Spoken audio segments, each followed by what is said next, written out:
नमस्कार, एग्जाम है P by Jharkhand channel में आपका स्वागत है। तो दोस्तों जुड़ चुका हूं मैं यहां पर आप सभी सहायक अध्यापकों के आकलन परीक्षा की तैयारी को लेकर के। तो आकलन परीक्षा बहुत ही जल्द होने वाली है। आप सभी आकलन परीक्षा की तैयारी के लिए अवश्य जुड़ जाएंगे। अभी तक नहीं जुड़ पाए हैं तो आप सभी जुड़ जाएंगे। तो आज हम यहाँ पर देखिए आप लोगों के लिए कंप्लीट पर आधारित यह प्रश्न होगा और आपको यहाँ पर जैक मॉडल आधारित पर सारे एनसीईआरटी या ओब्लिक जैक का किताब जेसीईआरटी टेक्स्ट बुक पर सारा नोट्स और पीडीएफ बना बनाया हुआ मिल रहा है। आप सभी यहाँ से अभी के अभी परचेज करके जरूर पढ़ लेंगे। सारे सब्जेक्ट का नोट्स आपको सब्जेक्ट वाइज जो है 30 रुपये में परचेज कर सकते हैं यहाँ से, चाहे जिस सब्जेक्ट का आपको जेसीईआरटी टेक्स्ट बुक का नोट्स चाहिए, क्योंकि जैक ने स्पष्ट कर दिया है कि पाठ्यक्रम पर आधारित सारे प्रश्न ही आपको पूछे जाएंगे। तो आप पाठ्यक्रम जो आपकी टेक्स्ट बुक चलती है उस पर आधारित सारे नोट्स हाथ से लिखा हुआ बन गया है। आप यहाँ से जरूर परचेज कर लेंगे तो 30 रुपीज़ में आप खरीद सकते हैं और यहाँ से पढ़ सकते हैं। और सारे महत्वपूर्ण वैसे ही प्रश्नों को केवल आप देख सकते हैं जो आपके आकलन एग्जाम में आने वाले हैं और 351 रुपये में पूरी क्लासेज कर सकते मानव हैं। में शोषण होता है। मानव जो शोषण लेते हैं वो किसके द्वारा लेते हैं आपको बताना है। त्वचा के द्वारा, गिल्स के द्वारा, फेफड़े के द्वारा या कोई नहीं। ठीक है, तो मानव का जो शोषण होता है वो होता है यहाँ पर फेफड़ों के द्वारा। किसके द्वारा होता है? फेफड़ों के द्वारा मानव में शोषण होता है। केचुए में शोषण कैसे होता है? अब बता सकते हैं केचुए में शोषण कैसे होता है? ये 1001 बार प्रश्न पूछ गया पर्यावरण के अंतर्गत, तो अभी सभी राज्यों के एग्जाम में पूछा जा रहा है। ठीक है, त्वचा के द्वारा, फेफड़ा के द्वारा, गिल्स के द्वारा या कोई नहीं। ठीक है, तो ये जो केचुआ है उसमें शोषण जो होता है वो आपको त्वचा के द्वारा होता है। किसके द्वारा होता है? त्वचा के द्वारा शोषण सबसे ज्यादा होता है।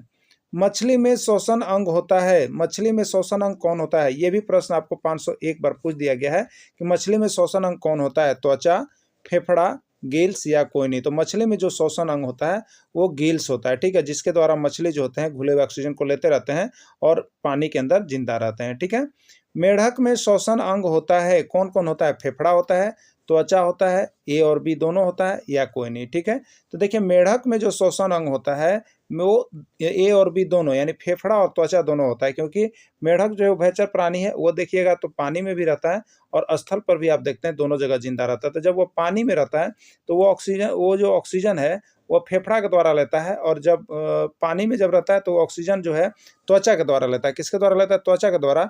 लेकिन जब यह धरातल पर आ जाता है, जमीन पर रहता है, तो वो ऑक्सीजन जो है फेफड़ा के द्वारा लेता है। इसलिए दोनों जगहों पर रहने के लिए अनुकूलित होता है। इसका राइट आंसर ए और बी दोनों हो जाएगा ना।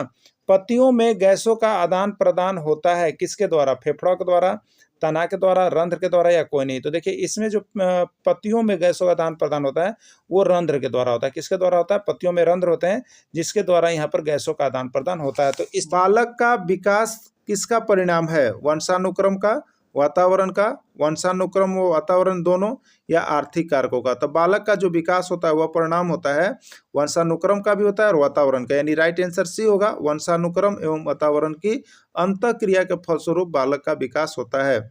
श्यामपट्ट लिखते समय सबसे महत्वपूर्ण क्या है? श्यामपट्ट लिखते समय सबसे महत्वपूर्ण क्या है? अच्छी लिखावट, लेखन में स्पष्टता, बड़े अक्षरों में लिखना या छोटे अक्षरों में लिखना। ठीक है, तो श्यामपट्ट पर लिखते समय सबसे महत्वपूर्ण जो है उसको आपको क्या है? लेखन में स्पष्टता होनी चाहिए। ठीक है, क्या होना चाहिए? लेखन में स्पष्टता होनी चाहिए या अच्छी लिखावट भी होनी चाहिए।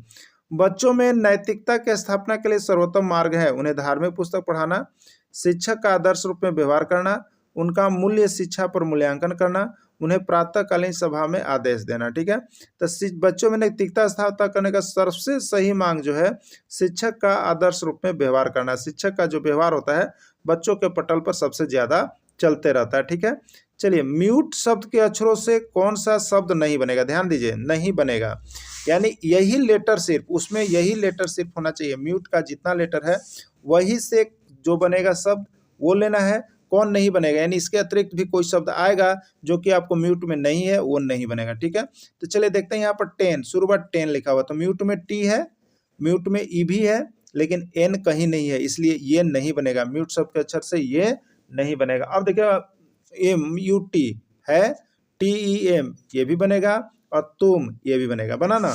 तो इसी तरह से ध्यान देना पड़ता है कि कुछ एक्स्ट्रा उसमें लेटर आ जाता है। कैरेक्टर शब्द के अक्षरों से कौन सा शब्द नहीं बनेगा? कैरेक्टर शब्द के अक्षरों से कौन सा शब्द नहीं बनेगा आपको बताना है। रेस, एक्ट, हारा या रैक्टम। चलिए देखते हैं। रेस को देखेंगे तो यहाँ पर देखिए आर ए सी और ई आ गया ना, आ गया, ये बन रहा है। एक्ट को हम देखेंगे तो ए सी और टी, एक्ट भी बन रहा है। हरा को देखेंगे तो एच ए आर ए, ये भी बन रहा है हरा। रेक्टम को हम देखेंगे तो आर ए सी टी, देखिए इसमें एम कहीं नहीं आया है, यानी रेक्टम शब्द जो है इससे नहीं बनेगा, और नहीं बनेगा आपसे पूछा था, इसलिए डी इसका राइट आंसर हो जाएगा। ठीक है, अगला देखिएगा, मनोविज्ञान शिक्षा का आधारभूत विज्ञान है, यह किसने कहा? मनोविज्ञान शिक्षा का आधारभूत विज्ञान है, यह किसने कहा? बी.एन. झा, स्किनर, डेविस या वुडवर्थ। मनोविज्ञान शिक्षा का आधारभूत विज्ञान है, यह किसने कहा है? तो देखिए मनोविज्ञान शिक्षा का आधारभूत विज्ञान है, इसके कहने वाले जो हैं वो स्किनर साहब जी हैं। उन्होंने ही कहा है कि मनोविज्ञान शिक्षा का आधारभूत विज्ञान है। हिंदी अक्षरों को बालक किस आयु में पहचानने लगता है? जो हमारा हिंदी अक्षर होता है उसके बालक जो है किस आयु वर्ग में पहचानने लगता है? 3 वर्ष, 4 वर्ष, 5 वर्ष या 6 वर्ष?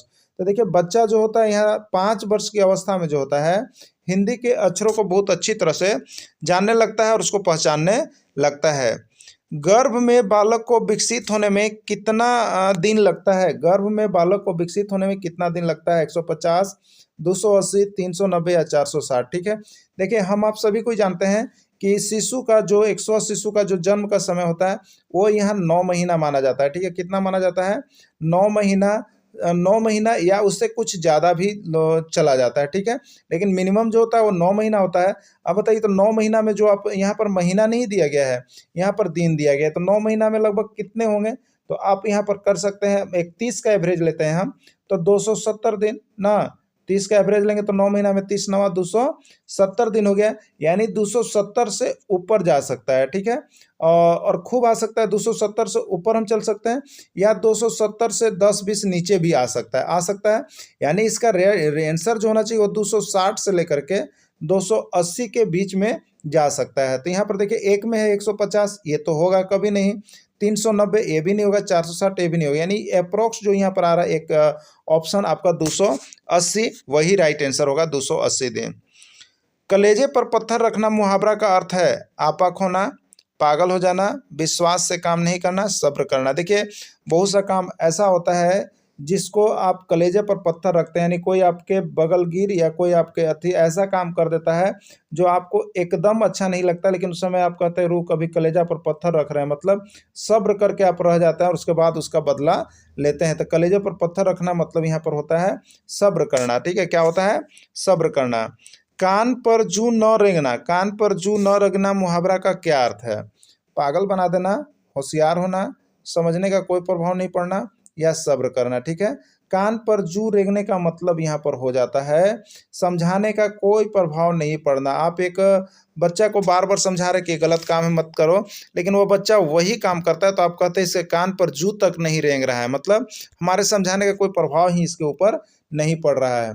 काया पलट होना मुहावरा का अर्थ है? पूरी तरह बदल जाना, मर जाना, भाग जाना या पलटी मारना। ठीक है, तो काया पलट होना मतलब आप किसी का सोच रहे हो कि ये जो है आगे चल करके ये चोर निकलेगा, ठीक है, लेकिन ये बन गया आपका दरोगा, आप वहाँ क्या कहिए? काया पलट होना, यानी ये क्या हुआ? आपकी बात को पूरी तरह से बदल दिया। ठीक है, तो ये काया पलट होना मतलब पूरी तरह बदल जाना।